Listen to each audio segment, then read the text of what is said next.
The following story is also available as a read-only version. Check the link in the description if you're interested.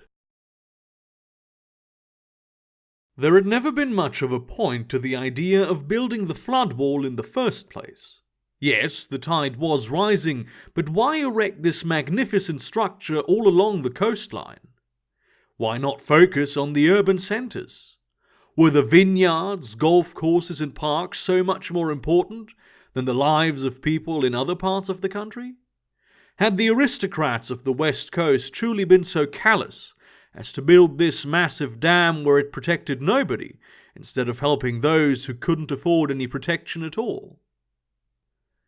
In the coastal cities of the entire continent, hundreds of millions had died, but not a single tree on the beach had been touched by a droplet of seawater in Oregon. To add insult to injury, the Floodwall Foundation had bragged about investing in the Gibraltar Dam also, which had driven the sea level up by another meter or two and protected the holiday resorts of the global elite in the Mediterranean, all the while the rest of the world drowned even faster. And for what, really? The sudden lack of people had reduced the species' carbon footprint significantly, and the sea levels had gone down again, almost to pre-melting levels. Now, the grandchildren of the same aristocrats that refused to help the needy back in the day were developing the new seaside property, some of which they had inherited from the purchase of worthless underwater mortgages, back when everybody thought the new sea level would stay this way. Here he was, at the southern end of the West Coast floodwall, looking at the San Diego sunset, pondering the things he had always avoided digging into. Colton Lee was not a bad person by any means. He was just a guy who worked for a guy, who worked for another guy who just so happened to work for the richest woman in the Western Hemisphere. From the giant walker towing boats by the fishing wharf, to the office space in the city's high-rises, to almost all of Baja California to the south of here, everything belonged to her. Much like her peers, she'd done nothing to deserve these things. Much like Colton's peers, he had no choice but to do her bidding. "What do you even do?" asked the kid who had driven him out here, sitting behind the wheel of the 4x4 pickup truck.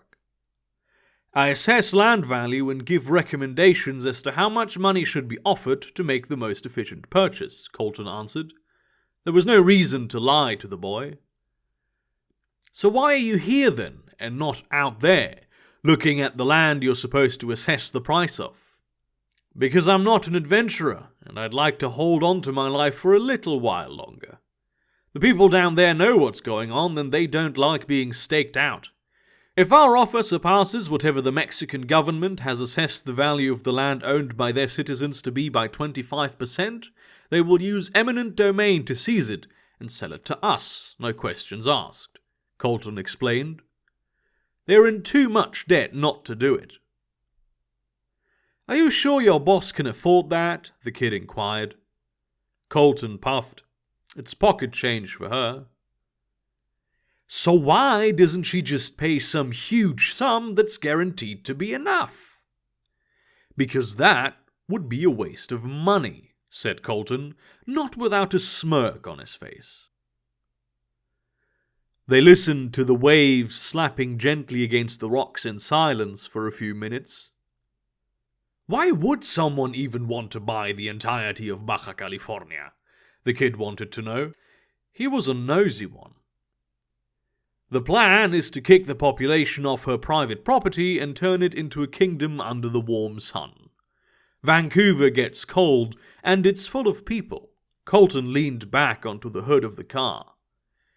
"She'd rather share her personal domain with a fleet of robots and a bare minimum of servants than deal with the outside air being cold for half the year." "Would Mexico even allow that?"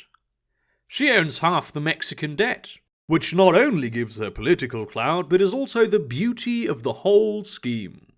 She pays the money, which she then gets back." "It must be awfully lonely out there," the kid mused. "Hey man, I just work for her. I don't have to understand why she does what she does." There was the sound of a petroleum motor in the distance. Colton rose to see a red quad bike make its way across the rocky beach. The driver was clad in heavy gear, his face hidden behind an orca-shaped helmet, teeth and all. "Finally!" he exclaimed, tapping his wristwatch when the vehicle came to a halt next to them. "You're late." "Si's your girlfriend, mate, and it's not your doing," was the muffled response from the driver. He opened the breast pocket of his leather jacket and produced a data stick. "This is it. 2 years of dangerous fucking work, getting shot at by angry Mexican farmers for taking pictures of their houses."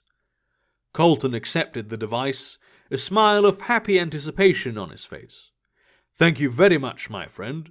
I'll authorize payment immediately." "You're not going to check it, mate?" The driver sounded incredulous.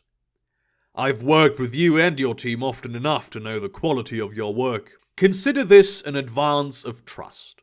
Besides, I need to get back to the airfield." Colton typed a 7-digit code into his comlink, and $1 million were transferred to the driver's digital wallet. "Pleasure doing business," he said, turned his quad bike around, and drove away.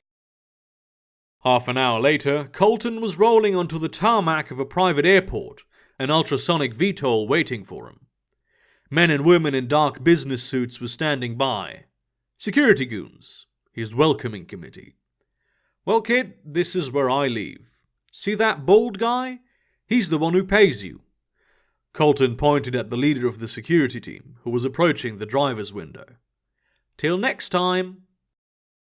Colton did not look back when he heard the gunshot that the security leader executed the kid with. The boy was never intended to get paid or even survive. None of the security people even knew the plan for Baja California. Hell, they barely knew what Colton did for a living. Just someone from the Home Office in Vancouver, coming down south for some reason or another. All they had to do was watch his plane and kill his driver. Colton Lee was convinced that he wasn't a bad man. At least he had told the kid all the secrets the world wouldn't know for years. He hadn't been the one who pulled the trigger, nor had he been the one who ordered his death. He just turned a blind eye, because what else was he to do?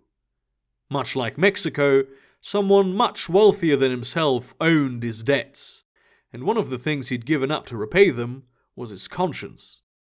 It was the only way to survive.